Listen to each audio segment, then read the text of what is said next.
19 April 2026 શુક્ર આવશે પોતાની જ રાશિ વૃષભ રાશિમાં।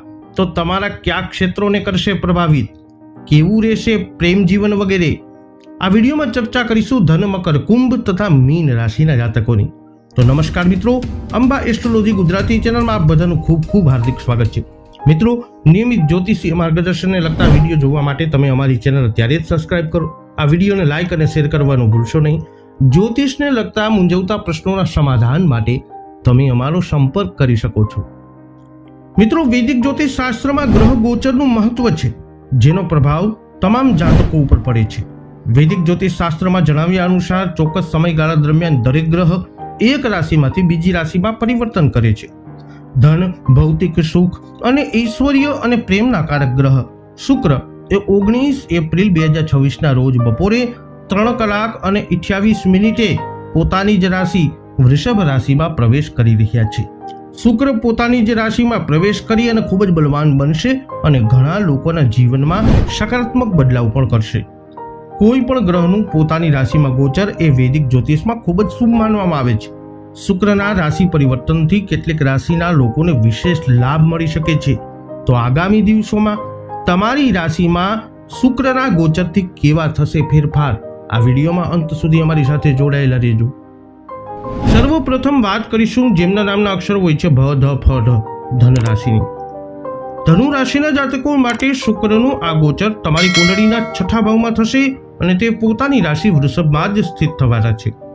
શુક્ર તમારા 6થા અને 11મા ભાવના સ્વામી છે, તેથી આ ગોચર કેટલીક બાબતોમાં પડકારજનક સાબિત થઈ શકે છે। આ સમય દરમિયાન સ્વાસ્થ્ય સંબંધિત સમસ્યાઓ તમને પરેશાન કરી શકે છે। ખાસ કરીને પાણીના તત્વ અથવા પાણીજન્ય રોગોની શક્યતા રહેશે, તેથી સ્વચ્છ પાણી પીવો અને હવામાન અનુસાર સાવચેતી રાખો। આર્થિક દૃષ્ટિકોણથી જોઈએ તો પણ આ સમય સાવધાની સાથે આગળ વધવાનો સંકેત છે। ખર્ચ વધી શકે છે, જ્યારે આવક પ્રમાણમાં ઓછી થઈ શકે છે, જેને કારણે બજેટમાં અસંતુલન થઈ શકે છે। આ સમયે તમારે તમારા ખર્ચ પર નિયંત્રણ રાખવું પડશે અને બિનજરૂરી ખર્ચ પણ ટાળવો પડશે। વિરોધીઓ સક્રિય રહેશે અને તમારી છબીને નુકસાન પહોંચાડવાનો પ્રયત્ન કરી શકે છે, તેથી કોઈ પણ પ્રકારની ચર્ચા અથવા બિનજરૂરી દલીલથી દૂર રહેવું સમજદારીભર્યું રહેશે। તમારા કાર્યક્ષેત્રમાં સફળતા મેળવવા માટે તમારે પહેલા કરતાં વધુ મહેનત કરવી પડશે। સ્પર્ધાત્મક પરીક્ષાઓની તૈયારી કરનારાઓ માટે આ સમયે તેમની મહેનત અને ધીરજની કસોટી પણ કરી શકે છે, પરંતુ સતત પ્રયત્નો આખરે સફળતા તરફ દોરી શકે છે। આ સમય દરમિયાન સ્ત્રીઓ પ્રત્યે વિશેષ આદર રાખો, કારણ કે શુક્રના અશુભ પ્રભાવને કારણે સ્ત્રીઓ સાથેના વિવાદો નાણાકીય અને માનસિક નુકસાનનું કારણ બની શકે છે। હવે વાત કરીશું જેમના નામના અક્ષરો હોય છે ખ અને જ, મકર રાશિની। વૃષભ રાશિમાં શુક્રનું ગોચર એ મકર રાશિના જાતકો માટે ખૂબ જ શુભ અને મહત્વપૂર્ણ માનવામાં આવે છે, કારણ કે શુક્ર તમારા માટે યોગકારક ગ્રહની ભૂમિકા ભજવે છે। આ ગોચર દરમિયાન શુક્ર તમારી કુંડળીના 5મા ભાવમાં પ્રવેશ કરશે, જે શિક્ષણ, બુદ્ધિ, પ્રેમ, બાળકો અને સર્જનાત્મકતાનું સ્થાન છે। 5મા ભાવમાં પોતાની રાશિમાં શુક્ર ફક્ત ખૂબ જ મજબૂત સ્થિતિમાં રહેશે નહીં, પરંતુ તમને જીવનના ઘણા ક્ષેત્રોમાં નોંધપાત્ર સફળતા પણ આપશે। આ સમયગાળા દરમિયાન તમારી આવકમાં સતત વધારો થવાના સંકેતો જોવા મળશે અને સમાજમાં તમારું માન પણ નોંધપાત્ર રીતે વધશે। શિક્ષણ સાથે જોડાયેલા લોકો માટે આ સમય સુવર્ણ સાબિત થશે। સ્પર્ધાત્મક પરીક્ષાઓ, ઉચ્ચ શિક્ષણમાં પ્રવેશ અથવા કોઈ ખાસ સિદ્ધિમાં સફળતાની શક્યતા છે। તમારી બુદ્ધિ અને જ્ઞાનની પ્રશંસા થશે અને લોકો તમને વિદ્વાનોમાં ગણવા લાગશે। આ ગોચર પ્રેમ જીવનમાં મધુરતા અને ઉત્સાહ લાવશે। તમારા પ્રિયજન સાથે ભાવનાત્મક જોડાણ વધુ ગાઢ બનશે અને તમારા બંને વચ્ચે આત્મીયતા વધશે। જો તમે પરિણીત છો તો તમને બાળકો સંબંધિત સારા સમાચાર મળી શકે છે। કેટલાક જાતકોને બાળકોના જન્મનો આનંદ અનુભવી શકે છે, જ્યારે અન્ય લોકો તેમના બાળકોની સિદ્ધિઓથી ગર્વ અને સંતુષ્ટ અનુભવશે। કારકિર્દીની દ્રષ્ટિએ પણ આ સમય પરિવર્તન અને પ્રગતિનો સંકેત આપે છે।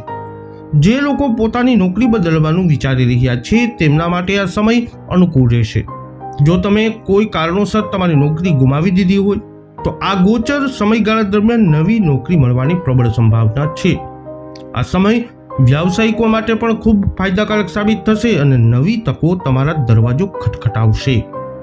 હવે વાત કરીશું જેમના નામના અક્ષરો હોય છે ગ, શ, શ, કુંભ રાશિની।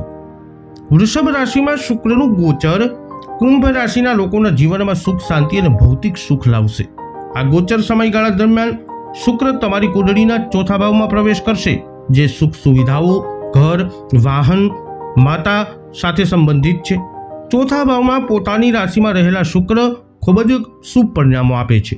આ સાથે શુક્ર તમારા નવમા ભાવ એટલે કે ભાગ્યસ્થાનના સ્વામી પણ છે, જેના કારણે તમારું ભાગ્ય ખાસ કરીને મજબૂત બનશે. આ સમયે તમે નવું ઘર બનાવવાનું કે ખરીદવાનું વિચારી શકો છો. વાહન ખરીદવાની પણ પ્રબળ શક્યતા છે.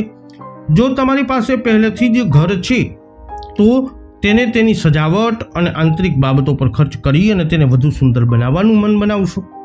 પારિવારિક જીવનમાં આનંદ અને ઉત્સાહ રહેશે. કોઈ શુભ પ્રસંગ કે પારિવારિક કાર્યક્રમને કારણે ઘરમાં મહેમાનોનું આગમન થશે અને વાતાવરણ ખુશનુમા રહેશે. તમારી માતાનું સ્વાસ્થ્ય અને મૂડ પણ સુધરશે, જે તમને માનસિક શાંતિ આપશે.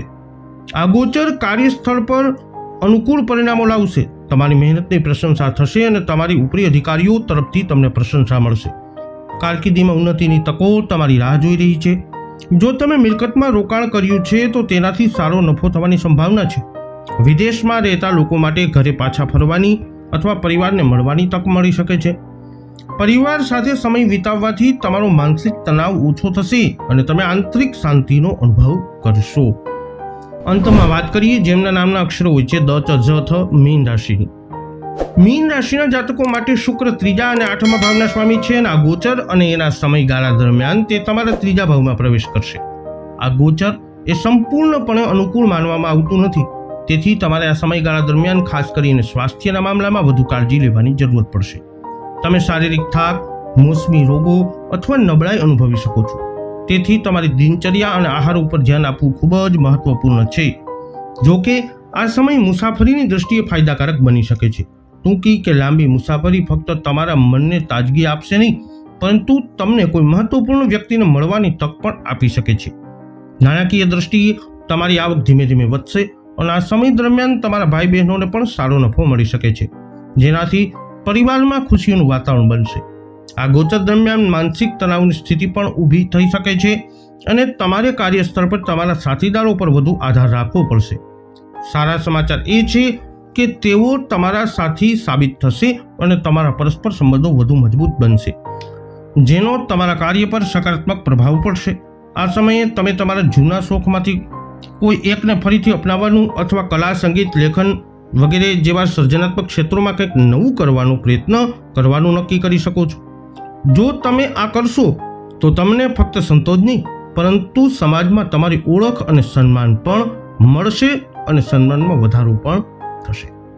તો ધન, મકર, કુંભ તથા મીન રાશિના જાતકો વૈદિક જ્યોતિષશાસ્ત્ર અનુસાર 19 એપ્રિલ 2026થી શુક્ર પોતાની જ વૃષભ રાશિમાં આવતાની સાથે તમારી રાશિ પર કંઈક આવો કરી શકે છે પ્રભાવ.